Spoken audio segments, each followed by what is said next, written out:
Hello friends, कैसे हैं आप सब। स्वागत है आपका अपने YouTube channel study with RPL पर। फ्रेंड्स, आई होप कि आप बहुत अच्छी अपनी स्टडी कर रहे होंगे और अपनी बेहतर लाइफ की तैयारी में लगे होंगे। ओके, तो फ्रेंड्स, लंबी छलांगों से कहीं बेहतर है निरंतर कदम जो एक दिन आपको मंजिल तक ले जाएगा।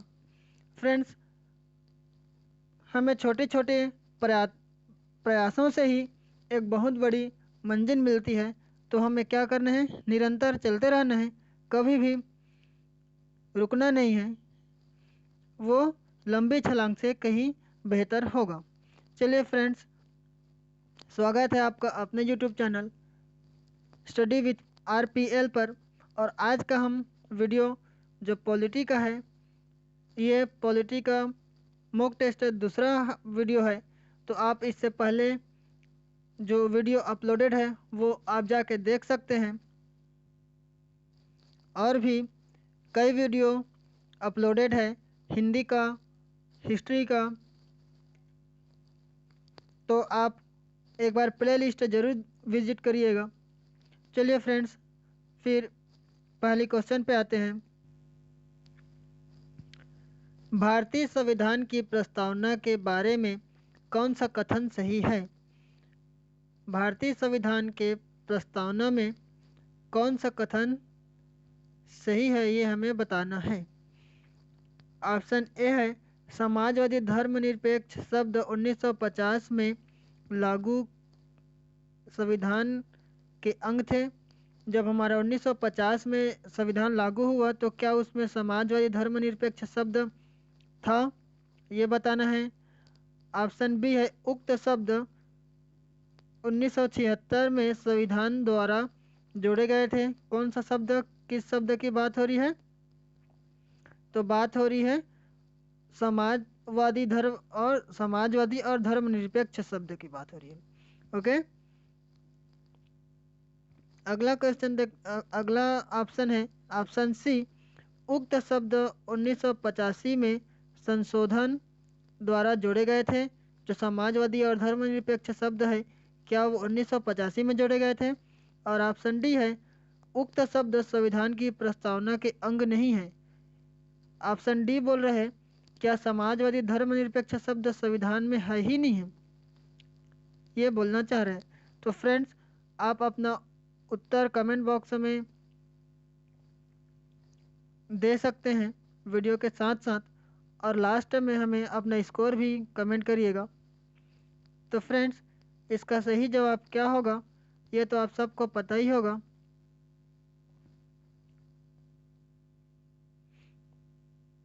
इसका सही जवाब हो जाएगा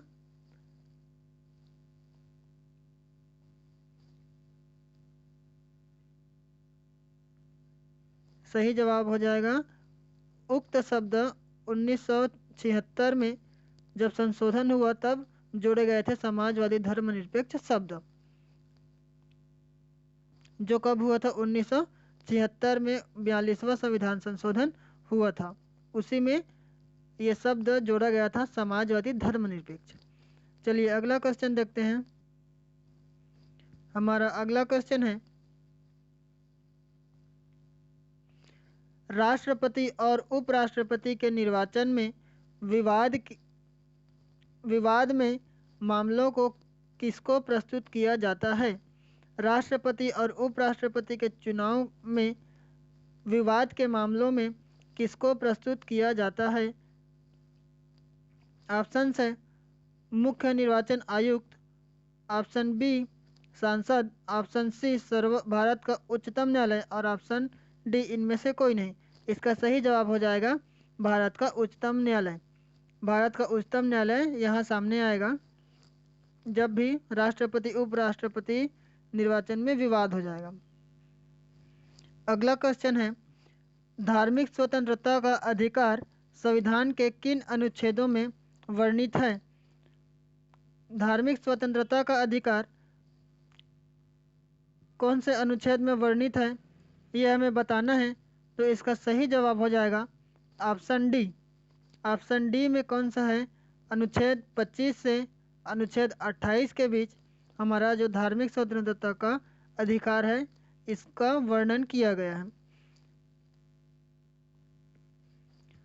स्वतंत्र भारत की प्रथम मंत्रिपरिषद में शामिल एकमात्र महिला कौन थी? जब हमारा भारत आज़ाद हुआ तो उस समय जो प्रथम मंत्रिपरिषद बनाए गए थे उसमें एकमात्र क्या थी? महिला थी मंत्री। वो कौन है ये हमें बताना है। तो फ्रेंड्स इसका सही जवाब हो जाएगा ऑप्शन डी, राजकुमारी अमृत कौर। अगला क्वेश्चन देखिए, निर्वाचन आयोग, सर्वोच्च न्यायालय, संघ लोक सेवा आयोग, नियंत्रक एवं महालेखा परीक्षक का कार्यालय जैसे संस्थाओं में कौन सा एक लक्षण समान है? फ्रेंड्स ऑप्शंस आप देख सकते हैं। जो ये सारे संस्थान हैं है ना, क्या वे परामर्शदात्री संस्थाएं हैं? क्या वे संविधानोत्तर संस्थाएं हैं? क्या वे विधानमंडलों द्वारा नियंत्रित रहते हैं? या फिर क्या वे संवैधानिक संस्थाएं हैं? तो फ्रेंड्स इसका सही जवाब हो जाएगा ऑप्शन डी, ये सारे क्या हैं? संवैधानिक संस्थान हैं। चलिए अगला क्वेश्चन देखते हैं। हमारा अगला क्वेश्चन है क्वेश्चन नंबर 6, भारतीय संविधान कैसा है? क्या हमारा भारतीय संविधान कठोर है या लचीला है, या ना ही कठोर है ना ही लचीला है? ऑप्शन डी, अंशतः कठोर है और अंशतः लचीला है। तो फ्रेंड्स हमारा जो भारतीय संविधान है वो क्या है? कुछ मामलों में सख्त है और कुछ मामलों में लचीला है। तो ऑप्शन डी हो जाएगा अंशतः कठोर और अंशतः लचीला। ऑप्शन डी पाँच, ऑप्शन डी हमारा क्या हो जाएगा? सही जवाब हो जाएगा प्रश्न संख्या 6 का। अगला प्रश्न, भारतीय संविधान के अंतर्गत कल्याणकारी राज्य की अवधारणा में से किस अनुच्छेद में वर्णित है? जो हमारा भारतीय संविधान है उसमें कल्याणकारी राज्य की अवधारणा निम्नलिखित अनुच्छेदों में से कौन से अनुच्छेद में वर्णित है ये हमें बताना है।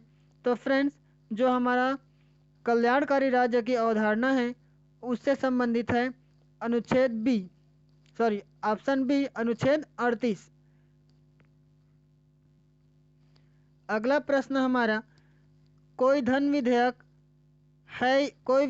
धन विधेयक है या नहीं, इसका निर्णय कौन करता है? फ्रेंड्स और ये जो क्वेश्चन है ये आया था अभी जो 28 नवंबर को मंडी निरीक्षक का एग्ज़ाम हुआ उसमें ये क्वेश्चन पूछा गया था, है ना। तो चलिए इसका जवाब बताइएगा। इसका सही जवाब क्या हो जाएगा? जो कोई भी विधेयक धन विधेयक है या नहीं इसका निर्णय कौन लेता है? तो इसका निर्णय लेते हैं लोकसभा के अध्यक्ष।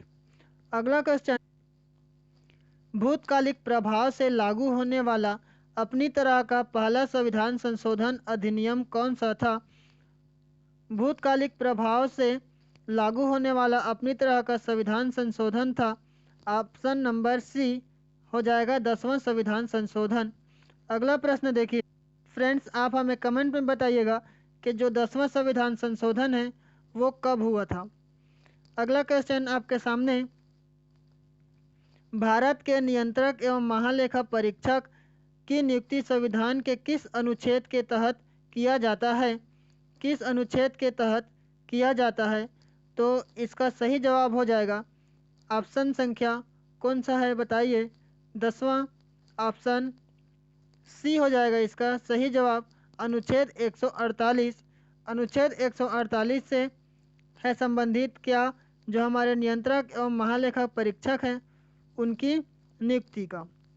चलिए अगला प्रश्न देखिए, 73वां संविधान संशोधन के अनुसार पंचायती राज संस्था का कार्यकाल कितने वर्ष रखा गया है?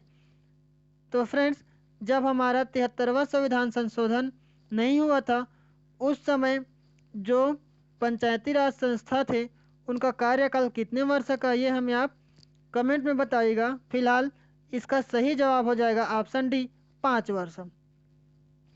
निम्नलिखित में से कौन सा मौलिक अधिकार नहीं है? कौन सा अधिकार मौलिक अधिकार नहीं है निम्नलिखित ऑप्शंस में से? ये हमें बताना है। संवैधानिक प्रतिकार का अधिकार, संपत्ति का अधिकार, शांतिपूर्वक एकत्र होने का अधिकार, देश भर में आज़ादी के साथ आने जाने का अधिकार। तो फ्रेंड्स, इसका सही जवाब आई होप कि आप सबको पता ही होगा। इसका सही जवाब क्या होगा? इसका सही जवाब हो जाएगा ऑप्शन बी, संपत्ति का अधिकार हमारा मौलिक अधिकार नहीं है। पहले था, लेकिन संविधान संशोधन द्वारा इसको निकाल दिया गया। ठीक है, जो 1976 में हुआ था, 42वां संविधान संशोधन, उसमें ये हमारा संपत्ति का अधिकार अब एक कानूनी अधिकार बन गया है। अगला प्रश्न देखिए। अगला प्रश्न, भारतीय संविधान की उद्देशिका में परिवर्तन किस संशोधन अधिनियम में किए गए थे? जो भारतीय संविधान है उसका प्रस्तावना या उद्देशिका में परिवर्तन किया गया था, तो वो कौन सा संविधान संशोधन था? तो वो था 42वां संविधान संशोधन, जो 1976 में हुआ था। फ्रेंड्स, आपको पता होगा कि हमारा जो 42वां संविधान संशोधन है, इसे मिनी कॉन्स्टिट्यूशन भी कहते हैं। मतलब इस संशोधन में संविधान में काफ़ी सारा बदलाव हुआ था। मतलब बदलाव नहीं, जोड़ा गया था काफ़ी सारी बातें। चलिए अगला प्रश्न देखते हैं। हमारा अगला प्रश्न है, वर्तमान में राज्यसभा के सदस्यों की अधिकतम संख्या कितनी है?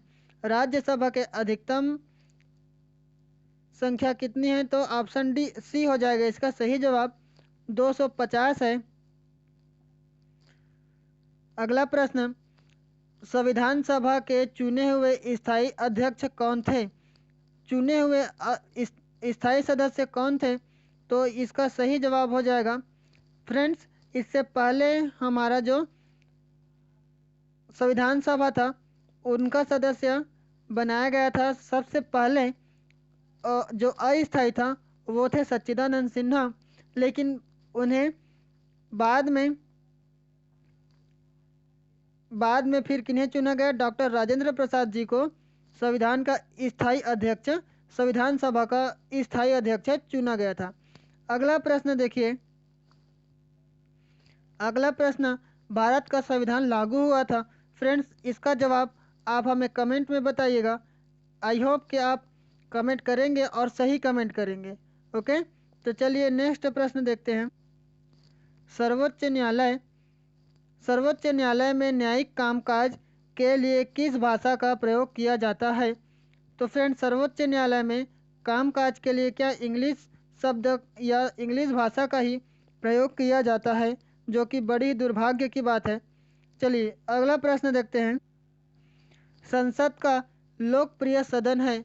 तो फ्रेंड्स, संसद का लोकप्रिय है हमारा लोकसभा ही क्या है, लोकप्रिय होता है।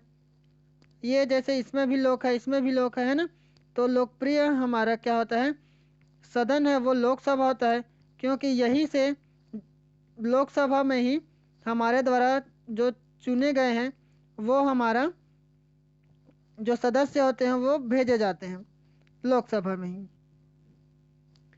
अगला प्रश्न, काम करने के अधिकार को राज्य के नीति निर्देशक तत्वों में निम्नलिखित में से किस अनुच्छेद के अंतर्गत रखा गया है?